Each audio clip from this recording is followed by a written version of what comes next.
I would love to welcome to the stage Takara Small. Let's see some applause for Takara.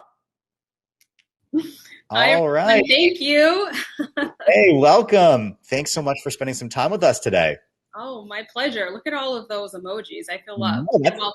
Imagine that you were on a stage. That would just be a roaring applause. I haven't earned the standing ovation yet, but I think we can get there by the end. Want to try? Oh, thank you, everyone. I'm really excited to be here. Really excited to jump into talking about future tech trends. All right. So let's start with the trust deficit. Mm-hmm. What is the trust deficit? Yes, trust deficit. That's something, not something I coined myself. It's been in discussion for a while. And I really think right now, a lot of consumers, a lot of entrepreneurs, technologists are finding themselves having to navigate this weird space because of the pandemic. Many people see how technology can facilitate vaccine hesitancy, can facilitate protests, can harm online. And I think a lot of entrepreneurs and technologists really have to think about how they're communicating to their customers. Perhaps a year or 2 years ago, you didn't have to be online, but many of us are online because it's part of our jobs. We don't have a choice. And we're using platforms and technology that we have never used before and perhaps don't understand. And so I always tell people, if you are an entrepreneur or you're working with clients, your language should be that of the consumer. It should be basic. It should be something that you don't have to have a PhD or work in tech to understand. And that will generate a long-lasting relationship with the customer that goes beyond maybe themselves, but their family and friends. I think we're all those of us who are really deep into the technology industry are definitely guilty of that. And I think part of our goal to make it more inclusive, to make it more accessible, is to use simple language that everyone can understand. So if we don't, what happens? Like, why does this become a big issue if we don't use simple language and if we continue to feed into the trust deficit? Right. I mean, if you don't use that type of language, if you don't take that perspective when building your business or trying to grow your business, I think you'll see a drop off when it comes to customers. And you'll also see your customers likely flee to a competitor that can do that the right way. And I'm sure that's not what anyone wants to hear. And, aside from just having basic language, maybe in your terms of service, I do think it's important to ensure that you keep communicating in that way too. I received so many pitches and press releases where it's really written in a language that's not designed for the public. And I just wonder, is that how you talk? Is that how your newsletter is written? Is that how you talk to the consumer every week? Because they'll tune it out and miss opportunities to maybe sign up for a better program through your company or elevate their experience or subscribe. So, yeah. Okay, so it can be really bad for your business and also for your prospects at getting covered by journalists, right, when you're doing your pitch. So let's say you recognize a little bit of yourself in there. And you're a leader that's now trying to regain the trust of their clients and the trust of the community. What steps can you take to really, or process can you do to turn this around? I think transparency is one of the biggest things anyone can do. I don't know if anyone in the audience if I was real, I'd be like, raise your hand if you know about Proton Mail. We can do that. We can do a raise your hand because we can do a thumbs up. So why don't you ask a question? Let's see what people say. Okay. Does anyone familiar with the Proton Mail scandal that just happened? Yeah. So a few people, but we got a lot of people here. Oh, actually, that's a lot of people. Can you share with me? Because I don't know enough about it. Yes. So Proton Mail, it's a mail service that a lot of people use. It has, trying to phrase this correctly so no one comes after me. So it's a mail service that's based in the EU, and recently it's supposed to be secure. Yep. And recently what happened is a activist, terrorist, depending on how you phrase it, used their mail service, and the IP for their device was shared with the police, and that individual was arrested. And so a lot of people were upset because Proton Mail, previous to this, was very, their marketing perhaps didn't mesh with their terms of service and rules. So a lot of people mistakenly believe that if you use a service, your personal information, your IP, any of that stuff would not be shared or could not be shared. And so that's just one example as to how being transparent is a good way to move forward and to make sure that you integrate your marketing or your sales team with the actual design and engineering team. There's so many times where I will receive a pitch about what a company or an application or service can do, and then I do an interview, and they're like, well, they were just trying to sell subscriptions or services. Right. We don't do that now, but we may in the future. And as mentioned with that trust deficit we were talking about, that is something that will linger. You have to develop trust and keep it. And so is the issue there transparency, consistency, or maybe just poor leadership of the company for sort of setting a North Star and making sure everyone works towards building there together? Ooh, I like that. I like that question. I think it's a little bit of all three, but I do want to add that people make mistakes. Leaders make mistakes. Companies make mistakes. And it's can be quite a cutthroat time for companies who don't have the financial runway. So if you make a mistake, you should own up to it and then also offer a roadmap of how that won't happen again. So leaders make mistakes. I love it. You shared a great example of it. I wonder if you've got examples of campaigns or initiatives of leaders who did make mistakes, but were able to sort of turn it around. And so if we will, as entrepreneurs, take risk and misstep and learn as we go, how do we make sure it's not game over? Who can you sort of share as inspiration of their campaign or a process that shows that you can recover from a misstep? Yeah, that's a good question. I'm asked that a lot. I actually don't name companies that do it well anymore because things move so quickly. Yeah. But I will say some of the things I've seen that great companies do are being transparent, being open with the services they provide when they screw up. If you make a mistake, don't assume, especially in this day and age, that it will stay a secret. It will come out eventually. Another great thing I've noticed is companies that are very communicative with their consumer base online. So I know not every entrepreneur has the capacity to be on social media, but it's one of the best ways you can foresee problems and potentially put out fires. It takes a lot of time, and I completely understand that not everyone can do it, but that's a really great way. And then last but definitely not least, I think entrepreneurs or companies that are really in tune with their client base do well. So if you serve avocado, I'm so sorry, everyone, millennial here, but if you sell avocados, you should be hanging out with millennials to find out, some people laughed. Yes. You should be hanging out with people who eat avocado day and night to find out what they want, what they like. You should know before they say it what would make sense. Right. And here come the avocados. So this is your audience. Okay. You don't have to apologize. My people. They're your people. I think what we need is also a bread. We need an avocado toast. I think that would have really made it. Okay. So over the last 18 months, a lot of leaders have really been in survival mode. Is survival mode here to stay? Is it going to be a constant state of worrying about these things and staying on their toes and alertness now? I do think so, especially with ransomware. That is a very huge problem that both big and small companies face because we're seeing a lot of third-party vendors and companies who are attacked. So definitely it's survival mode. You should have a backup. You should have some process in place for if you are hacked. I do want to say it's really funny how I've seen how things can be made over. There's updates to things. So if you're a newcomer or maybe you come from a less affluent background, it would be, you would have a second job. But now I see people calling it a side hustle. I just thought that was a second job. Right. But I think survival mode for employees and employers is here to stay. And I think employers who treat their employees with respect and give them, access to mental health services, parents, maybe time off, post-secondary institution learning opportunities.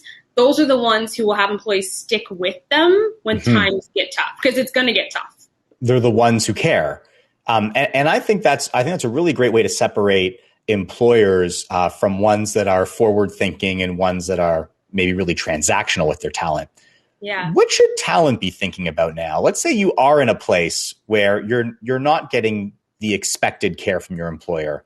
What do you think they should be top on their mind? Yeah, I think if you're an employee and you're perhaps not satisfied, I would always suggest going to someone. It doesn't necessarily have to be your manager, but talking to someone about what should be implemented. And if you have, I know RBC has several groups for women, for people of color. I think that's a great way you can raise those issues if you feel uncomfortable doing it with management. And then second of all, I think, when you start a new job, usually 3 months in, you have a probationary period, essentially, right? Where the company reviews whether you're a good fit. I think that every employee should do that every 6 months, every year. Like, you should decide whether or not this is a good fit for you and at this point in your life, or maybe it's a good company, but the position you're in doesn't make sense for you anymore. And so I think employees need to also take a look and be like, I'm awesome. Like, is this what I want to do or where I want to be? I love that. So it's less about a survival mode and more about just constant staying in tune with what your preferences are, what your expectations are. And maybe probation period is here to stay both ways for employers and employees. Exactly. Employees have a lot of, power. They are smart, they are talented, and they can go many places. And I think it's for your mental health, not you specifically, but for anyone who's listening. I'm open to feedback, Takara. Are you kidding me? This is great. For employees, it's important, especially during these, these turbulent times, to sit back and be like, what do I want for myself and for my future? Because you'll be able to give more. Got it. So I love that. I love that advice. Do you have some specific leadership behaviors and trends that you're going to see come out of this? Like specific processes, specific actions, specific maybe language that you think leaders will start using more of? Yeah. So, I don't know if anyone here has watched Ted Lasso. It's like a TV show. Yes, heart emojis. We have pop culture in this chat, and you that's right. 2 for 1. So, I think this is kind of an oversimplified quote, but one of the things is, knocking on people's doors can be better than any search algorithm that exists. And I say that because I think it takes a lot of effort to stay in touch with your employees. And I think that's a trend that will make the world of difference. You don't see people day to day, so you may not see how unhappy they are, how stressed they are.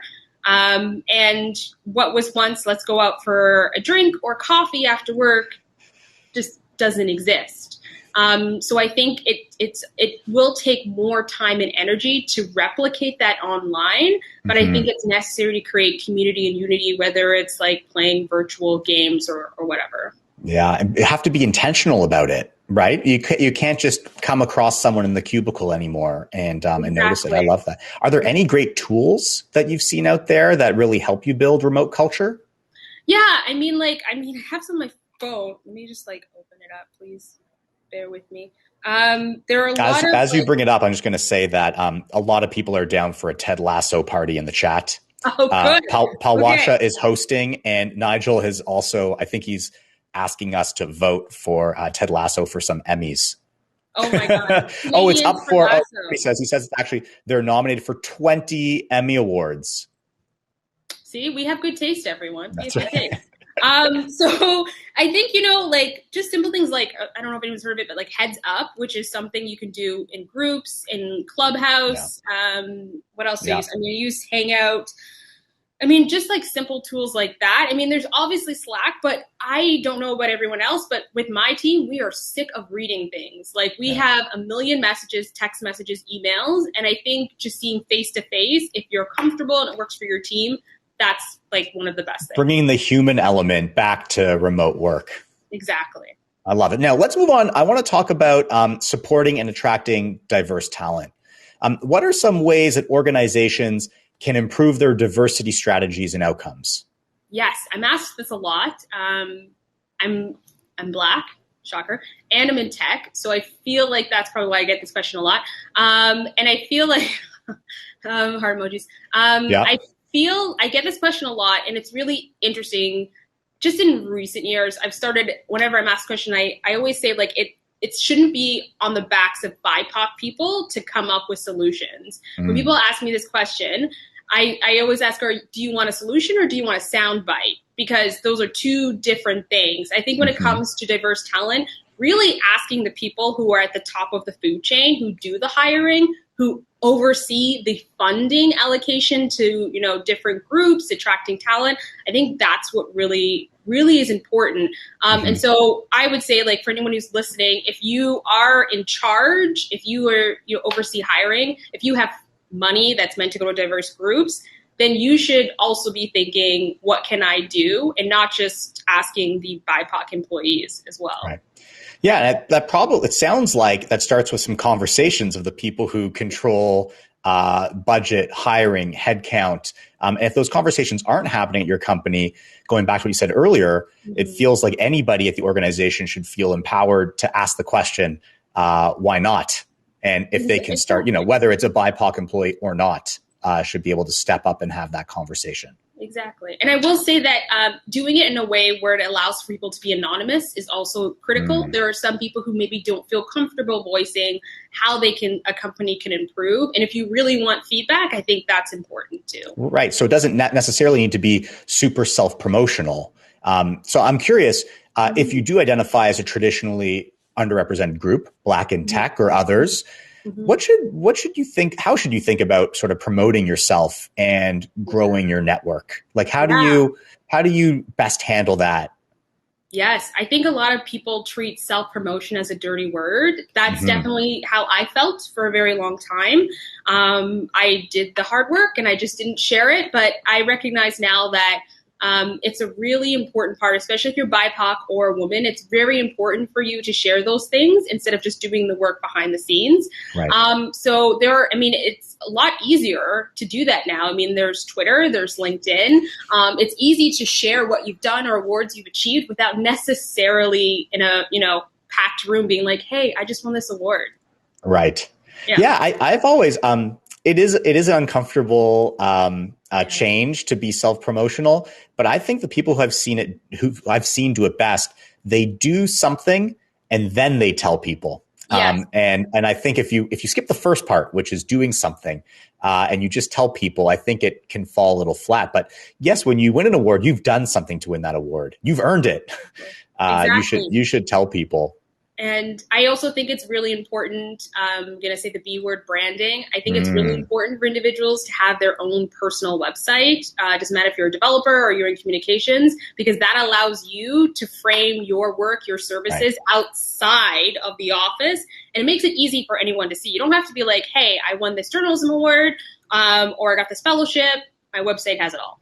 Right. And I think it also goes back to an earlier point you made, which is if you're going to be constantly on your own probation, making sure you've got a record of your accomplishments, your achievements gives you the power to be in control as top talent as well. So it's easier to move. Yeah. Now, a lot of companies have shifted towards remote first or hybrid model. And some of the social media you said actually works really well versus announcing it at a party. But how do you see these trends shaping the race for diverse talent here in Canada?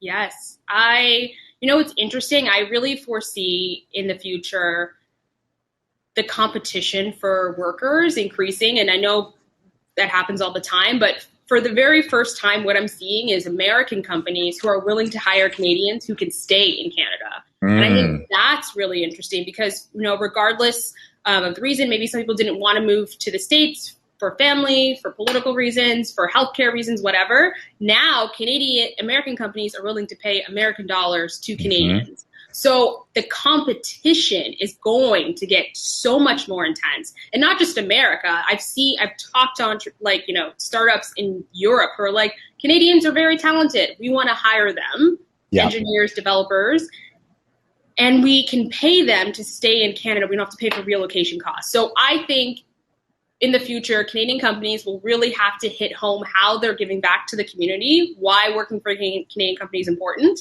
And last but not least, I think we're going to start to see Canadian companies, how you see made in Canada, and it's it's like something people talk about and they're proud about. I foresee people being like employing Canadians, like something along those lines. Got it. When you think about the next 12 months and play that trend out, the competition for talent, the ability to work from anywhere, what are you most excited about? Can I do what I'm excited about and what I'm scared about? Absolutely. Which one do you want to do first? Do you want to scare people first and then end on a high note, or do you want to end with a little dun dun dun? I will start with what scares me, and then we'll end on a happy note. I love that.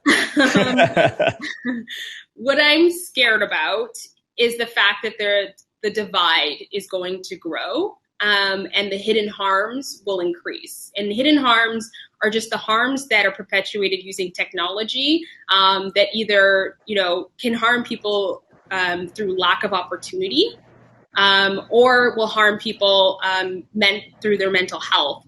And so a lot of companies that employ technology to hire, which may not always help women or people of color. Right. So for instance, there was a Harvard business study that found that women who took time off for maternity leave, when they would apply using some of these automated systems, they wouldn't get interviews because they had a huge gap on the resume because they had a child. So those are some of the harms that I'm worried about as we adopt this new type of technology that isn't perfect.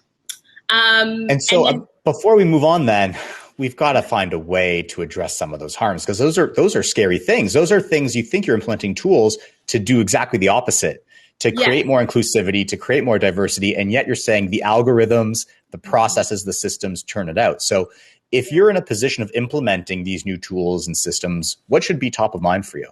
Well, there should be a human being involved. Like, it should not be left just to an automated process, to AI, to video software. There should be a human involved in some capacity, in some way. And I think companies that have the money to use these tools don't assume that they might be wrong. Yes. Yeah. So there should be a human involved. I saw some tips also in the chat that I thought were great. I wonder what you think. I saw one said we should remove names from our CVs and applications. I thought that was kind of interesting. What do you think?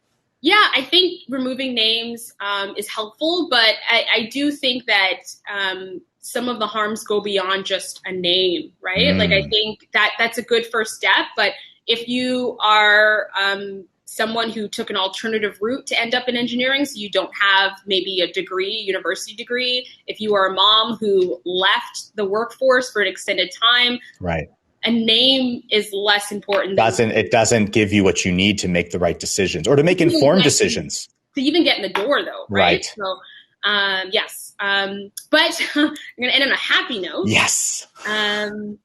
So positive. What I'm really excited about is the fact that companies now are allowing people to work outside of some of the more expensive cities, which hasn't always been possible. And looking forward, I am so amazed by companies who are really investing in BIPOC workers, in diversity. In Canada, it's at an unprecedented level, at least since I've been covering tech. And it's not just a drop in the pan. A lot of companies are really investing in this space. So I'm so excited about that. Unbelievable. Takara, thank you so much for sharing with us. I'd love to see some more avocado toast. Can I get some more avocado toast emojis? Let's see if people are. Yes, there they go. That was really, really fun. I think we covered a lot. I'd love to know in the chat what were some great takeaways. Thanks, Takara.